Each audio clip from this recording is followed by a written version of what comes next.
Sewage and Water Board in New Orleans takes yet another hit as the Office of Inspector General now investigates thefts within the city's water company. And this comes days after voters actually approved a Sewage and Water Board drainage tax renewal. WDSU reporter Kelsey Davis joins us live now from the CBD with those details. Good morning, Kelsey. Hey, Charles, not many details have been released at this point. We do know that an investigation, as you mentioned, has found that there has been some type of theft of by employees within the Sewage and Water Board. We're going to find out more details on the investigation and the findings, though, during a news conference later on this morning put on by the Inspector General's office. We're told he'll be joined by members of the Sewage and Water Board. But this report not only comes after Orleans Parish voters passed another millage renewal for the Sewage and Water Board. It also comes after two scathing reports just last year from the Sewage and Water Board. In August of 2015, the OIG found workers were getting excessive overtime and standby payments. The report found that the 2013 payroll system paid employees some $1.5 million in standby pay. That is, they were being paid while waiting to be called into work. The audit also predicted millions more was spent on overtime pay, which violates the state's civil service rules as well as the state's constitution. Now, the board did implement changes to correct those issues, but then in October of 2015, the OIG found issues regarding the company's take-home vehicle system. The audit found that more than $400,000 was spent on fewer than 100 vehicles, and vehicles that are only meant to be deployed during emergency situations after hours within Orleans Parish were actually assigned to workers who lived outside of Orleans Parish. So again, a lot has already come from the OIG's office regarding the Sewage and Water Board. More findings have come out recently. We'll hear from the Sewage and Water Board as well as the Inspector General's office later on this morning at 10:30 during a news conference. For now, reporting live outside the Sewage and Water Board central office in the Warehouse District, Kelsey Davis, WDSU News.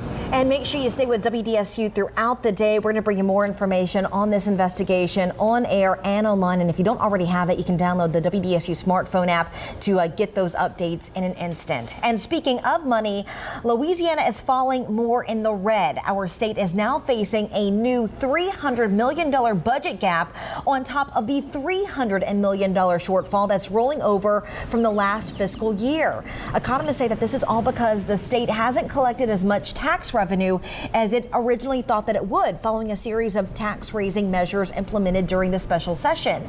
Well, the state's income forecasting panel is now working to trim back its income projections for this budget year. Why are we all on the tracks?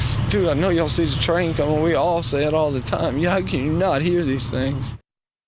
Well, this morning, two men are dead following a deadly train crash in Albany as investigators try to figure out why their car was in the path of an oncoming train. Yeah, and just like you heard there, their loved ones are now wondering why the men ignored the warning in the first place, driving onto the tracks while that train was approaching. Now, police say Colton Williams and Justin Lang got out of the line in their car and drove past a guard railing. Then suddenly the car was smashed and pushed 125 yards on the tracks. Now, witnesses say it sounded like an explosion. The train was heading south and none of its 68 passengers were hurt. Police say it's important to never ignore the warnings that are seen on the railroads because, like this incident, it could cost you your life. It's very important to look at those warnings. You have the cross rail, the warning, the audible, the visuals, indicators. It's there for a reason. So it can be a life-changing decision to avoid that. Impairment is not suspected to be a factor in the crash, but blood samples were drawn from Williams' body. And the family of slain football star Joe McKnight is also searching for answers this morning, nearly 2 weeks after his death. Yeah, and yesterday the McKnight family began the process of seeking justice by meeting with the Jefferson Parish District Attorney. Now, 54-year-old Ronald Gasser has been charged with manslaughter in the death of Joe McKnight. McKnight's family, including his mother and sister, were a part of the meeting at the Jefferson Parish Government Complex, hoping this will be the first of many meetings that could lead to a conviction. Their lawyer tells us the family met with the DA and some of his top lieutenants. McKnight, as you know, was shot and killed nearly 2 weeks ago in Terrytown after what's being dubbed a road rage incident. He was unarmed, and days later, Gasser was charged with manslaughter. We are going to be involved because we are family and we don't let things get handled without us being involved, and that's just what we're going to keep doing because we want to know every step of the way of what's going on because we're just not going to let things just go. We want to know. Well, Well, McKnight was laid to rest earlier this week. Several NFL players attended that funeral, some even serving as pallbearers. Well, this morning, police are looking for the person who tried to melt Frosty the Snowman and a number of other holiday decorations by placing fireworks in the front yard of a home, sparking an explosion. The family says that they were sleeping when they heard that loud boom coming from their Metairie home in the front yard. And when the fire department showed up, they found 2 sets of legal fireworks. Now, officials say one of them went off, the other didn't. Luckily, none of the family's Christmas decorations or any other property caught fire. But Jefferson Parish officials say they are looking at 2 other nearby streets that had similar incidents, all 3 involving legal fireworks. So far, no arrests have been made. And in Jefferson Parish, deputies are looking for a woman they say drove the getaway vehicle during an armed robbery. The Stop and Go in Marrero was robbed at gunpoint on December 10th. Detectives say 2 men with their faces covered walked into the store, demanded cash from the clerk, and then ran off with the money. JPSO says this woman drove a white 4-door Chevrolet Cavalier and was wearing a light-colored hooded sweatshirt with a Delgado Nola written on the front of that shirt. And back in Orleans Parish, police are on the hunt for the person who robbed a Xavier University student on campus. The school and NOPD say around 9 Monday night, the student was walking on Dixon Street when she was approached by a man. Police say the student was hit in the face and her cell phone was stolen. Police say the robber was wearing a beanie, black shirt, and pants. Well, just like yesterday, this morning, we are dealing with another bit of dense fog. And yesterday, the day ended off really rough for many people. Is that going to be the same way today, Quaylen? Are we seeing those storms? We won't end the same way. No storms today, Randy, but the fog certainly with us through much of the morning, along with the cloud cover. It's going to be a cloudy day for us as well. Here's a live look outside. You can't see too much once again. We're socked in with that cloud cover this morning. Time right now is 6:10. If you have plans to head out soon, allow some extra time if you can. Pad that morning time because you're going to be dealing with this fog and those visibilities on the low side. This even goes through 8 o'clock. Temperatures lower 60s by that time. Lingering showers mainly along the coast. That's where the cold front is hung up right now. Mostly cloudy conditions by noon today. Still temperatures mid 60s and mid to upper 60s this afternoon at 4 o'clock with some peaks of sunshine for the area. Again, visibility is 1/4 of a mile or less easily on the South Shore. North Shore and Slidell and Bogalusa down to 2 miles. That's still a pretty bad setup for visibility. So with that in mind, dense fog advisory goes until 9 o'clock this morning. Causeway travelers especially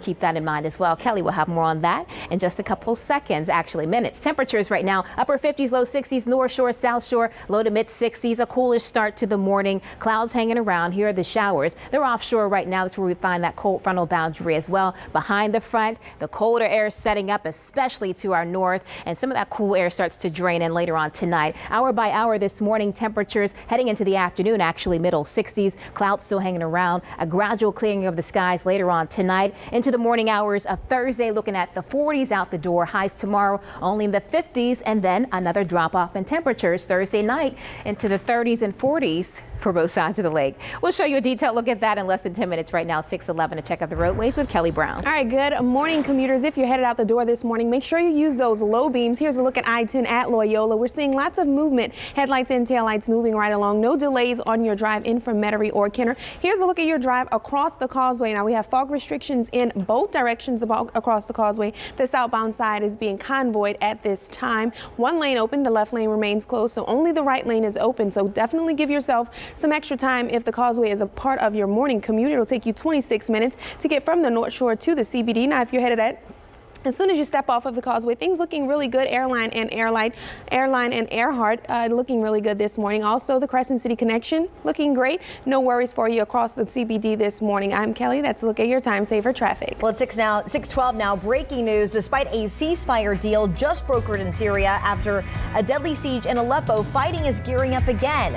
Details of the deal that could have saved thousands of lives and why it could now be threatened by this recent round of bombings. And one of the television's most famous dads has passed away. A look back at the life of Alan Thicke. And you can find our WDSU weather forecast every weekday morning on the Ricky Smiley Show. That's Power 102.9.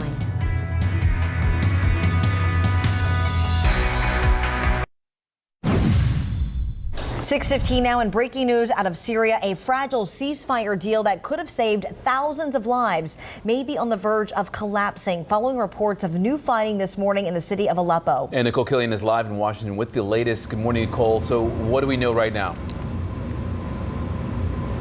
Well, Charles and Randy, a plan to evacuate rebels and civilians from eastern Aleppo appears to be on hold. The withdrawal was expected to start early this morning after the rebels reached a ceasefire deal, in effect surrendering to the Syrian government. But buses to evacuate them were seen leaving, and there are reports of more bombing raids and shelling around rebel-held areas.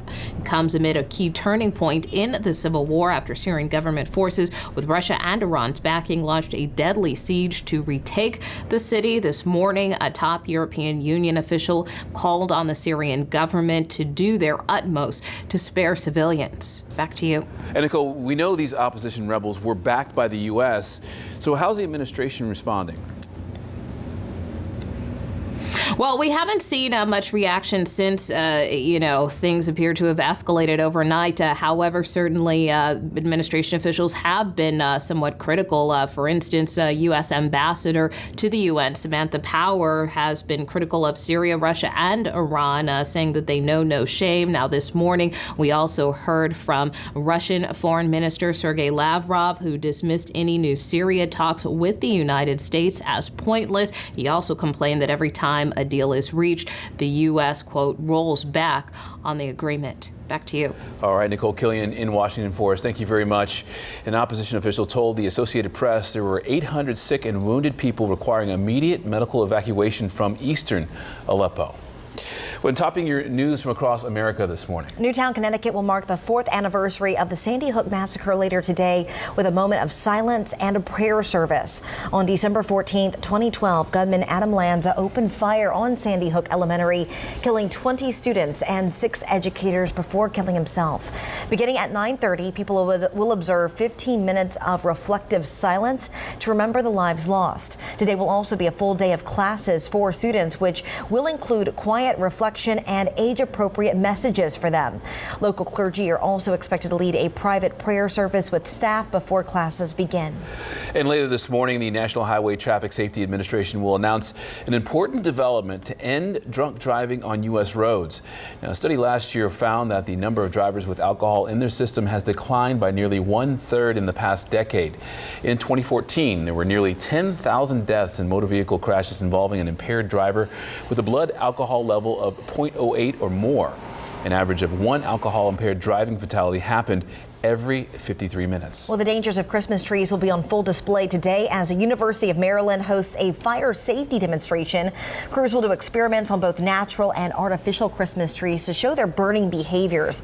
According to the National Fire Protection Association, between 2010 and 2014, fire departments responded to an average of 210 fires that started with Christmas trees, and 1 of every 34 reported resulted in a death. Well, a town in southwest Missouri is helping people from around the world get into the Christmas spirit. Yeah, every year, starting the day after Thanksgiving, the town of Knoll, Missouri changes the way it pronounces the name to Noel. Yeah, move over North Pole, because for more than 80 years now, people young and old have sent their Christmas cards to this town so they can get a Noel postmark. More than 30 volunteers are on hand to help stamp those cards, and last year they stamped 60,000. This year, they're already on track to do that because they've already stamped half of them. Well, some sad news this morning. Actor and former talk show host Alan Thicke died Tuesday at the age of 69. A family publicist confirmed that Thicke died of a heart attack while playing hockey with his son. And the actor was born in Canada and was best known for playing the dad on the hit show Growing Pains. He's also known as a composer, writing theme songs for The Facts of Life and other shows. Thicke was married 3 times and has 3 sons, including singer Robin Thicke. You know, I remember him as Mike Seaver on the show, and then in addition to that, he was actually on Fuller House recently with Cameron Cameron, who is actually Kirk Cameron's sister. Yeah. So Kirk Cameron also played on Growing Pains. And a deeper look back, he hosted a game show called Pictionary. That was when I was younger. Right. Yeah. Oh my gosh. Yeah, he was wonderful. It's going deep back into the archives. Yes, I'm sorry. Well, I remember it too. So right there with you. Getting up there. Getting up there.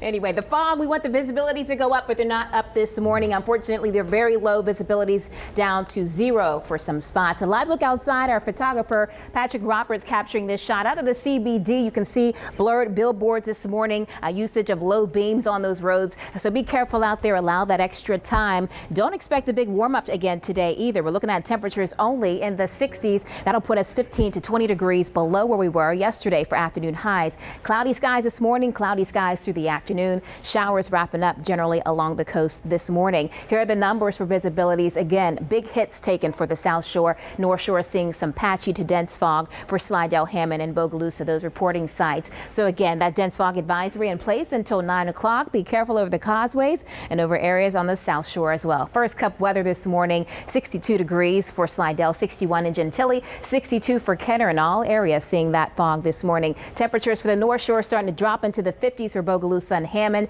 That's the drier, cooler air starting to drain in. 60s on the South Shore compared to yesterday at this time. 4 to 9 degrees cooler here for the WDSU viewing area. But Baton Rouge, it's 15 degrees cooler than yesterday. Northerly flows taking over. That means drier air, which is why we won't climb with temperatures today, which is also why we'll stay dry through the afternoon. Showers are offshore. That's where the cold front is also located at this time. Cold front will continue to drop to the south. Cooler, drier air draining in from the north. Thankfully, not what we're seeing from the Great Lakes stretching towards the plains, where temperatures are in the single digits, wind chill values of negative 20 to 30 degrees below zero this afternoon for them. We're looking at a forecast of cloudy skies for much of the day. A few peekaboo shots of clouds and sunshine through the afternoon, but cloudy generally this afternoon. As we move into the evening hours, we start to see the clouds moving out, turning chilly overnight into Thursday morning. Sunshine returns. A cool day Thursday, highs only in the 50s. Moving into Thursday night, a chilly start that takes us into Friday morning, but the clouds start to return Friday.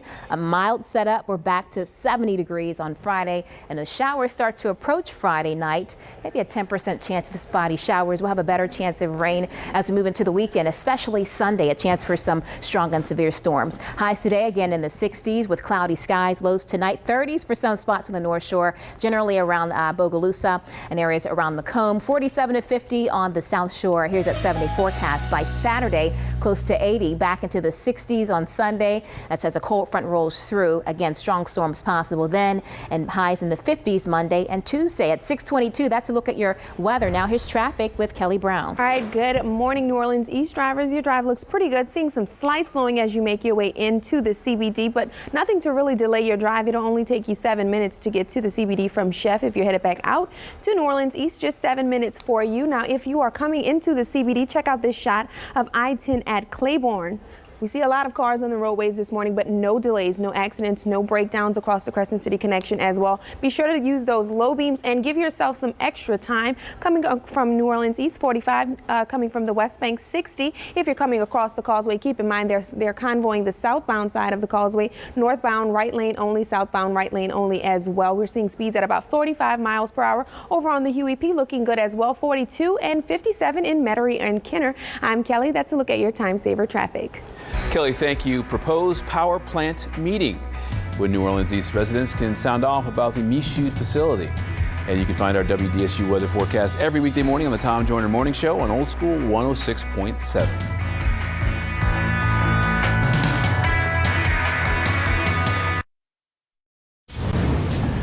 All right, good morning. Well, you've even been talking about it new this morning. There are holiday lights, and then there is one decorated home in Colorado. Yeah, this trumps all of them. As you can see, the owners of this home went all out with their holiday lights this year. Instead of all the typical trimmings, this house is covered with lights from the roof to the siding to the plants and trees out